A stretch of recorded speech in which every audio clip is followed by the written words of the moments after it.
Sir जिस तरह काय प्रतिक्रिया आहे? पहिल्यांदा महायुतीला इतकं भरघोस यश मिळालेलं आहे. आता महायुतीला प्रचंड अशा पद्धतीचं यश मिळालेलं आहे. कारण जो मॅन्डेट आहे तो मॅन्डेट महायुतीच्या बाजूला आहे.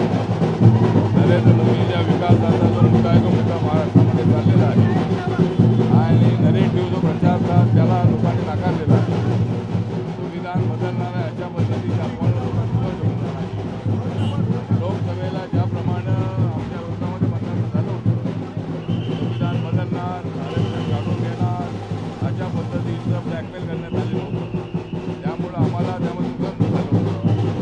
या निवडणुकीमध्ये विकासाचा मुद्दा चाललेला आहे आणि विकासाच्या मुद्द्यावर ही निवडणूक लढली गेलेली असल्यामुळं महाराष्ट्रामध्ये नरेंद्र मोदींनी 10 लाखापेक्षा 10 लाख करोडपेक्षा जास्त पैसे आणलेले आहे आणि रोडचं डेव्हलपमेंट आहे, रेल्वेचं डेव्हलपमेंट आहे, शेतकऱ्यांचं डेव्हलपमेंट आहे, मजुरांचं डेव्हलपमेंट आहे.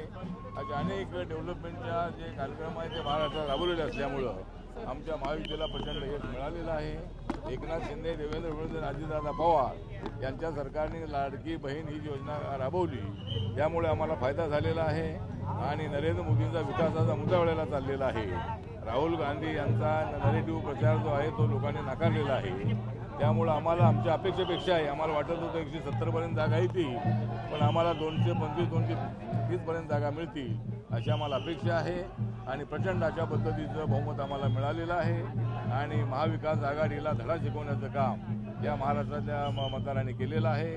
खरी शिवसेना कोणती आहे हे लोकांनी दाखवलेलं आहे, खरी राष्ट्रवादी कोणती आहे ते लोकांनी दाखवलेलं आहे आणि BJP किती मजबूत आहे हे लोकांना दाखवलेलं आहे. त्यामुळे आमची महायुती अत्यंत ताकदवार अशी झालेली आहे आणि आम्ही महाराष्ट्राच्या विकासासाठी काम करणार आहोत. इथले शेतकरी आहेत, शेतमजूर आहेत, दलित आहेत, आदिवासी आहेत, अल्पसंख्याक आहेत आणि युवा आहेत, महिला आहेत, या सर्वांसाठी आमचं सरकार काम करणार आहे आणि महाराष्ट्राला न्याय देण्याचं काम हे नरेंद्र मोदींच्या माध्यमातून होणार आहे. विरोधी पक्ष नेता देखील आता नेमता येणार नाहीये, कसं बघतं? विरोधी पक्ष नेता देखील नेमता येणार नाहीये, तेवढे आमदार सुद्धा निवडून आलेले नाहीये. हा, मग आता विरोधी पक्ष नेता सुद्धा नेमता येणार नाही अशीच अवस्था 2014 मध्ये पार्लमेंटमध्ये झाली होती. काँग्रेस बघा या वेळेला फक्त 99 जागा काँग्रेसच्या आल्यामुळं राहुल गांधी विरोधी पक्ष नेते बनलेले आहेत, परंतु महाराष्ट्रामध्ये मात्र विरोधी नेता बनणे एवढं जे स्ट्रेंथ आहे ती या काँग्रेस त्यानंतर राष्ट्रवादी काँग्रेस आणि आपल्या उद्धव ठाकरेंना मिळालेली नाही आहे. त्यामुळं हा फार मोठा धक्का आहे आणि संजय राऊत म्हणतायत की हे मॅन्डेट आम्हाला मान्य नाही आहे. त्यांना लोकशाही मान्य नसेल तर त्यांना देशात राहण्याचा अधिकार नाही आहे.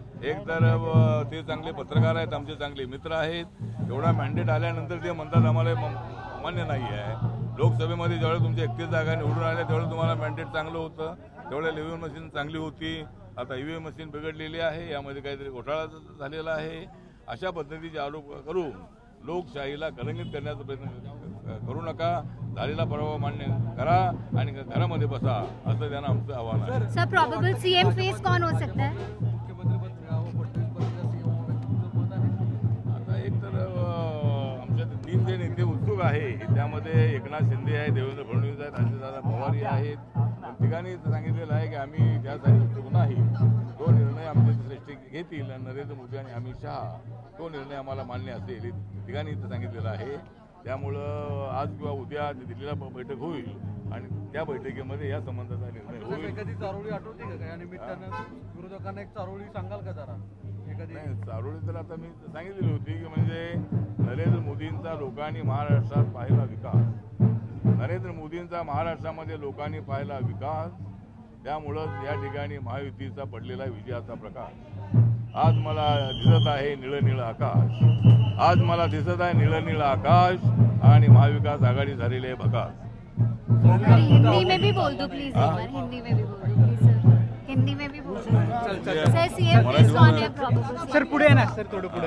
एक हिंदी प्रोबेबल सीएम फेस कौन है? मुख्यमंत्री पद का कोई विवाद नहीं है. हमारे 3 नेता में से एक नेता मुख्यमंत्री बनेगा और वो फैसला दिल्ली में होगा और हम सब अंडरस्टैंडिंग से हमारा काम चल रहा था और तीनों नेता ने बोला था कि हमको महायुति को सत्ता में लाना है.